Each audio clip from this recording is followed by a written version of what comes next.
जौनपुर नामक छोटे से गांव में काफी कम आबादी रहती थी। वहां के लोग काफी कम पढ़े लिखे थे। गांव में एक स्कूल तो था, परंतु लोगों में जागरूकता की कमी के कारण बहुत कम बच्चे ही उस स्कूल में पढ़ने आते थे। गांव में ज्यादातर किसान रहते थे। इसी गांव में सतिया नाम का एक किसान रहता था, जिसका बेटा दीपक गांव के स्कूल में 12वीं कक्षा में पढ़ता था।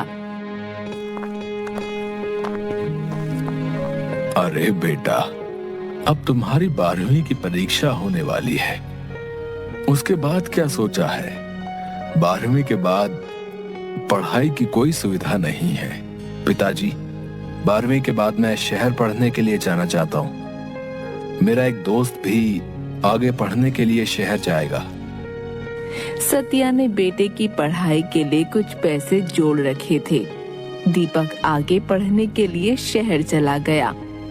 उस गांव में एक रेलवे स्टेशन भी था, जिस पर इक्का दुक्का ट्रेनें ही आती थीं और बहुत कम लोग ही शहर से बाहर जाते थे। एक दिन गांव के कुछ बच्चे स्टेशन के पास खेल रहे थे। तभी स्टेशन पर ट्रेन आकर रुकी और कुछ देर में रवाना हो गई। वो बच्चे ट्रेन जाने के बाद आपस में बात करने लगे। अरे भीमा कहाँ गायब हो गया? अभी तो वो हमारे साथ ही खेल रहा था। बस बॉल लेने ट्रेन की पटरी की तरफ गया। काफी देर खोजने के बाद भीमा नहीं मिलता। भीमा के माँ बाप बहुत परेशान होते हैं। अरे मेरा बच्चा कहाँ चला गया? वो तो आराम से सभी दोस्तों के साथ स्टेशन के पास खेल रहा था, तो आखिर वहाँ से कहाँ गायब हो गया? तभी उसके साथ खेल रहे बच्चों में से एक बताता है, हम लोग सब स्टेशन के पास ही खेल रहे थे। तभी अचानक ट्रेन आकर स्टेशन पर रुकी। इतने में भीमा गेंद लेने के लिए पटरी की तरफ भागा। फिर न जाने क्या हुआ, वो वापस ही नहीं आया। ट्रेन तो 5 मिनट बाद वहाँ से रवाना हो गई, पर भीमा कहीं नहीं मिला। सारा गांव उस बच्चे को ढूंढकर परेशान हो जाता है, पर वो कहीं नहीं मिलता। इसी तरह कुछ दिनों बाद एक और बच्चा स्टेशन के पास से ही गायब हो जाता है। गांव भर में इस बात की चर्चा होने लगी। अरे भैया, ये सब क्या हो रहा है? ऐसे बच्चों का गायब होना चिंता का विषय है। आखिर स्टेशन के पास खेलते हुए बच्चों में से ही कोई गायब क्यों होता है भाई? और जब वहाँ ट्रेन आती है, उसी के बाद दोनों बच्चे गायब हुए। यानी कि इन बच्चों के गायब होने में उस रहस्यमयी ट्रेन का ही हाथ है।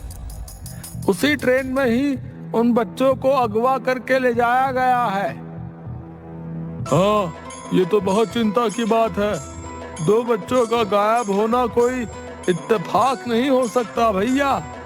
जरूर ट्रेन में ही कोई व्यक्ति बच्चों को लेकर गया है। परंतु हम अब क्या करें? हम सभी को अपने बच्चों को स्टेशन की तरफ जाने से मना करना पड़ेगा। भाइयों, कहीं कोई भूत प्रेत हमारे बच्चों को गायब तो नहीं कर रहा ना? अरे भाई, अब तुम और मत डराओ हमें। हाँ, वैसे ही गांव वाले सब के सब डरे पड़े हैं। गांव के हर घर में इस बात की चर्चा हो रही थी। सतिया के कान में भी ये बात पड़ी। तब उसे भी समझ नहीं आया कि ये सब क्या माजरा है। लोगों ने स्टेशन की तरफ जाना डर के मारे छोड़ दिया। दीपक शहर से छुट्टियों में कुछ दिन के लिए गांव में रहने आया। उसने भी गांव वालों से और अपने पिता से बच्चों के रहस्यमयी तरीके से गायब होने का किस्सा सुना। अरे भाई, मैं ये क्या सुन रहा हूँ? गांव से 2 बच्चे किस तरह स्टेशन के पास से गायब हो गए? हमें इस बात की तह तक जाना चाहिए, वरना तो डर के मारे कोई स्टेशन की तरफ जा ही नहीं पाएगा। हाँ भाई, हमें जरूर कुछ करना चाहिए। लेकिन कुछ लोग इसे भूत प्रेत का साया भी बता रहे हैं। क्या यार, तू भी पढ़ा लिखा होकर किन बातों में विश्वास कर रहा है? माजरा कुछ और है। 2 बच्चों में से एक बच्चा मेरे दोस्त का छोटा भाई था। उन लोगों का दुख मुझसे देखा नहीं गया। कुछ दिनों बाद ही स्टेशन से कुछ दूर खेत में कुछ बच्चे खेल रहे थे। उसमें से भी एक बच्चा उसी तरह गायब हो गया, और वो भी बिल्कुल ट्रेन के स्टेशन आने के समय के आसपास ही। अब तो गांव वालों को चिंता सताने लगी। सभी ने बैठकर ये तय किया, अब तो हमें इस बारे में कुछ ना कुछ करना पड़ेगा भैया, वरना हमारे गांव से बच्चे इसी तरह गायब होते रहेंगे। आखिर ट्रेन आने के समय पर ही बच्चे गायब क्यों होते हैं? हमें इस बात का पता लगाना ही पड़ेगा। दीपक, तुम पढ़े लिखे हो और समझदार भी हो। तुम अपने दोस्त के साथ मिलकर इस काम में हमारी मदद कर सकते हो। दीपक और उसका दोस्त काफी सोच विचार करते हैं और एक प्लान बनाते हैं। इस बात का पता लगाने के लिए हमें उस रहस्यमय ट्रेन पर ही नजर रखनी होगी। जब भी बच्चे गायब हुए हैं, वो समय लगभग वही होता है जब ट्रेन स्टेशन पर आती है। हमें छुपकर ट्रेन पर आने जाने वालों पर नजर रखनी होगी। हाँ, ये ठीक कह रहे हो। हम गांव वालों की मदद लेकर ऐसा कुछ प्लान बनाएंगे जिससे कि हम असली गुनहगार को पकड़ सकें। गांव के कुछ जवान लड़के स्टेशन मास्टर के कमरे में छुपकर बैठ जाते हैं और दीपक उन्हें समझाता है। देखिए, आप लोग इस कमरे में छुपकर बैठे, बाहर गांव के 2-3 बच्चों को स्टेशन पर खेलने के लिए छोड़ देते हैं। वो जो भी व्यक्ति है, बच्चों को भी अपना निशाना बनाता है। आप लोग छुपकर अंदर से ही देखते रहना, और बच्चे स्टेशन पर खेल रहे होंगे, मैं ट्रेन के अंदर जाऊंगा। इसी तरह हम उस गुनहगार का पता लगा सकते हैं जो कि बच्चों को अगवा करता है। सभी लोग दीपक के कहे अनुसार कमरे में छिप जाते हैं और बच्चे बाहर स्टेशन पर खेलने लगते हैं।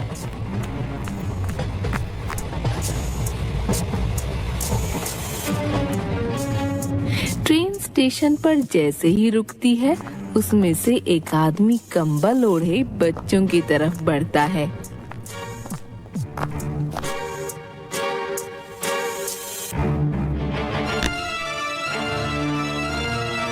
अरे बच्चों, क्या खेल रहे हो?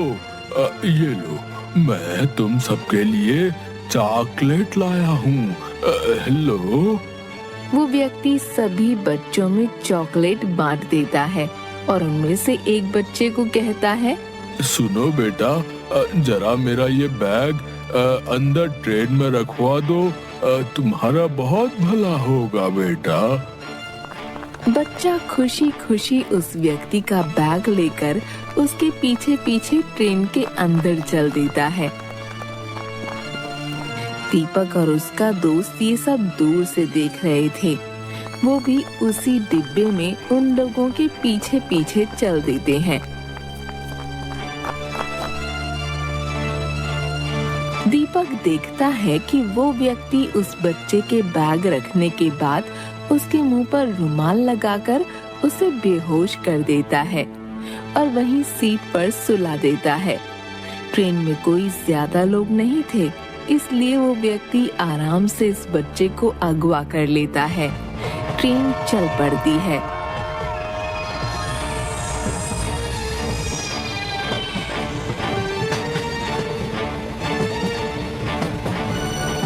दीपक भी उसी डिब्बे में बैठा उन पर नजर रख रहा था। दीपक अपने दोस्त से कहता है, मुझे लगता है ये व्यक्ति इस बच्चे को अगवा करके ले जा रहा है, परंतु ये ऐसा क्यों कर रहा है? मुझे चुपचाप इस पर नजर रखनी होगी, तभी मैं इसे रंगे हाथों पकड़ पाऊंगा।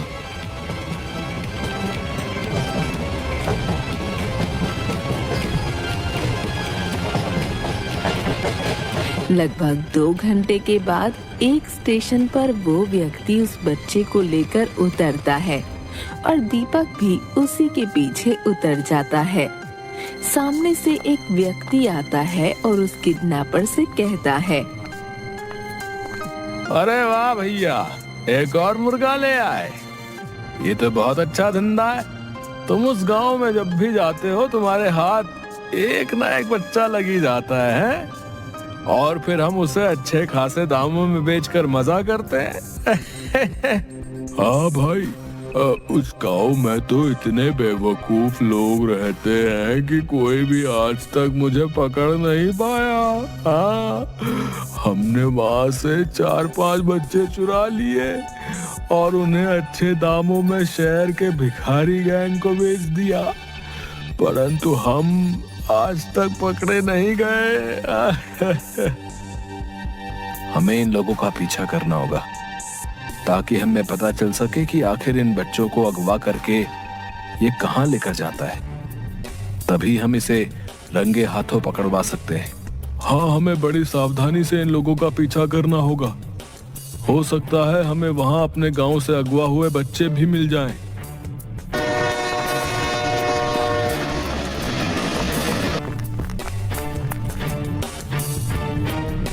फिर दीपक और उसका दोस्त उन दोनों किडनैपर्स का पीछा करने लगते हैं।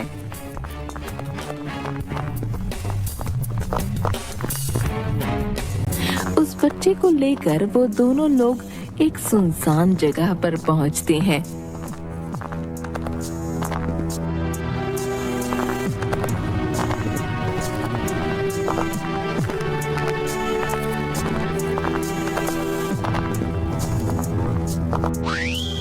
दीपक और उसका दोस्त बहुत सावधानी से उन लोगों का पीछा करते रहते हैं। तभी वो लोग एक बड़े से कमरे में दाखिल होते हैं।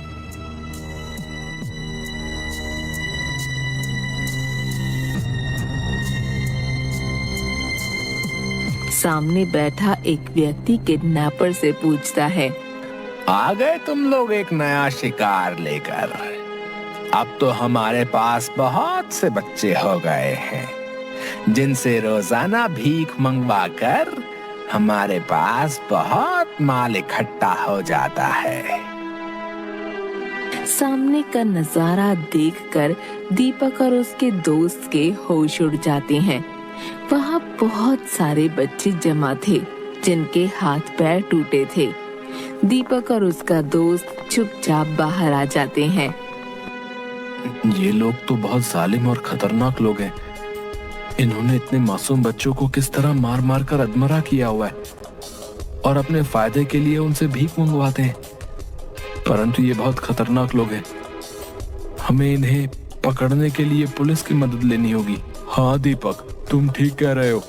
इन मासूम बच्चों की जान बचाने के लिए हमें इन जालिमों को रंगे हाथों पकड़ना ही होगा और ये काम हम दोनों अकेले नहीं कर सकते।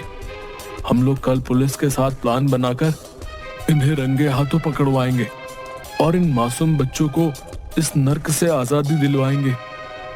दीपक अगले ही दिन वहाँ के थाने में जाकर पुलिस इंस्पेक्टर को सारी बात बताता है कि किस तरह वो लोग बच्चों को अगवा कर इस धंधे में लगा देते हैं। हम आप लोगों की बहादुरी और जज्बे की दाद देते हैं। आप लोगों ने इतनी हिम्मत करके और अपनी जान जोखिम में डालकर इन लोगों का भांडा फोड़ दिया। अब आपको चिंता करने की ना कोई जरूरत नहीं है। कल हम लोग आपके साथ चलकर उन्हें रंगे हाथों पकड़ के उन्हें जेल में डाल देंगे। अगले ही दिन पुलिस इंस्पेक्टर और बहुत से पुलिस कर्मचारी दीपक और उसके दोस्त के साथ उसी जगह पर जाते हैं और चारों तरफ से उस जगह को घेर लेते हैं। सबके सब घेर लिए गए हो, अपने हथियार फेंक दो और अपने आप को पुलिस के हवाले कर दो।